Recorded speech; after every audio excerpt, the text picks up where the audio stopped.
प्रदीप जी जो है एक फ्रीलांसर है और इंटरनेशनल लेवल पे 100+ क्लाइंट के साथ में काम कर चुके हैं। 1.5 ईयर के अंदर ये कम से कम 23 लाख रुपीज़ का बिजनेस जनरेट करते हैं।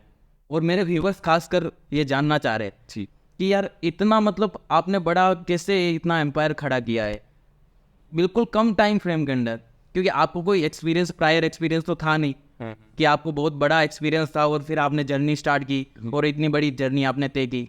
ये चीज़ कैसे हो पाई है, कैसे आपकी जर्नी स्टार्ट हुई? तो 12th के बाद मैं गया था BBA करने के लिए लवली प्रोफेशनल यूनिवर्सिटी। तो वहाँ 1 डेढ़ साल पढ़ गया।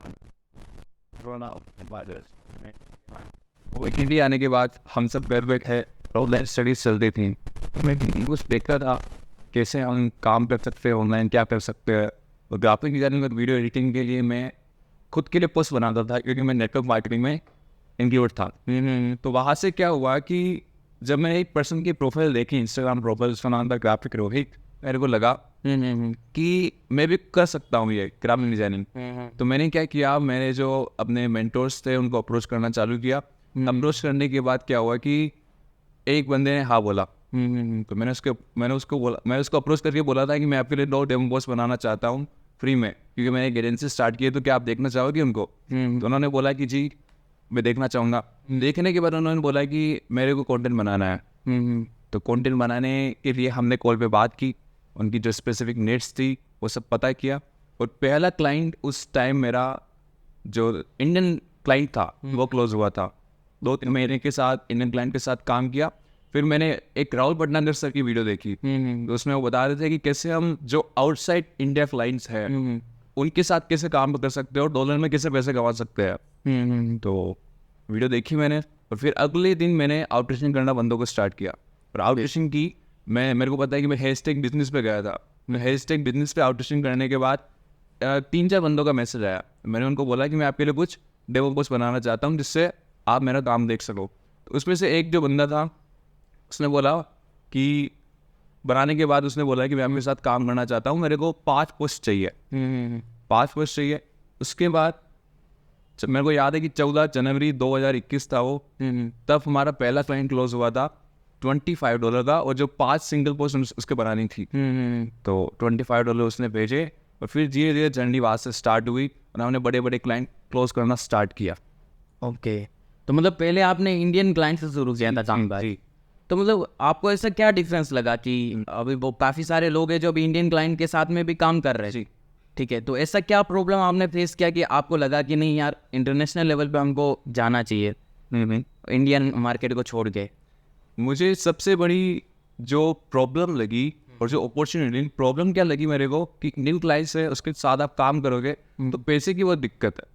ओके, मान लो कि आप कुछ ग्राफिक्स बना रहे हो, कुछ वीडियोस बना रहे हो, मान लो यहाँ पे कोई 500 रुपये की पोस्ट बन रही है, 100 रुपये की पोस्ट बन रही है, तो आप 5 गुना 7 गुना चार्ज कर सकते हो वहाँ पे, क्योंकि जो प्राइस, जो करेंसी का जो डिफरेंस है उससे आपको बेनिफिट मिलता है। आप डॉलर में कमा रहे हो और आप इंडियंस हो, तो आप एक लाइक अच्छा अमाउंट पैसा कमा सकते हो वही काम में।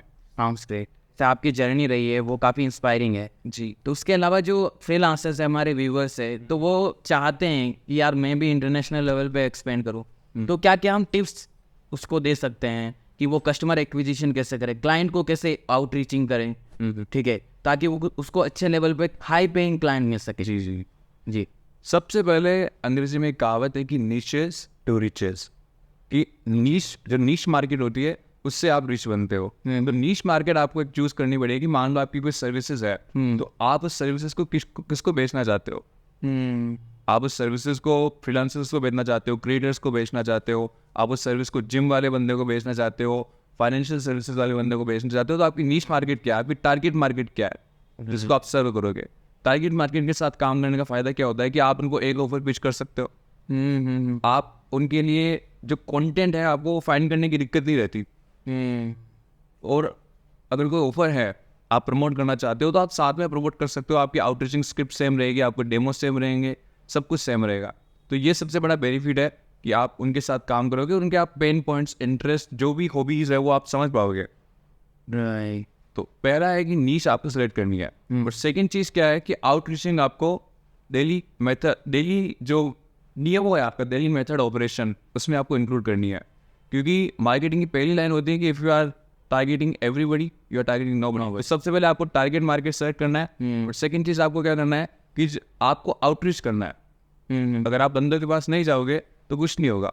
या तो आप इनबाउंड कर सकते हो या आप आउटबाउंड कर सकते हो। तो अगर आप स्टार्ट कर रहे हो तो इनबाउंड के आपके चांसेस बहुत कम है, क्योंकि दैट इज टाइम कंज्यूमिंग और उसमें पैसा लगता है। अभी आप आउटबाउंड कर सकते हो डीएम मैसेज करके। बहुत बढ़िया Pradeep ji.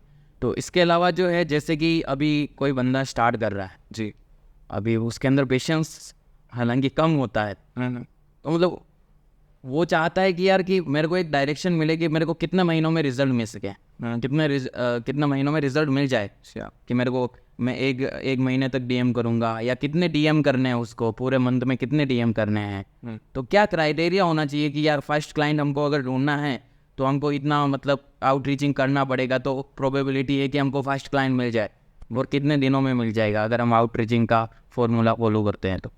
So what I learn that it's about numbers, कि अगर आपका प्रोडक्ट 80% सही है और अगर आप उसकी मार्केटिंग नहीं कर रहे तो कुछ काम का नहीं है। लेकिन प्रोडक्ट अगर 50-60% भी सही है, लेकिन अगर उसकी मार्केटिंग हो रही है तो 50-60 वाला बिकेगा।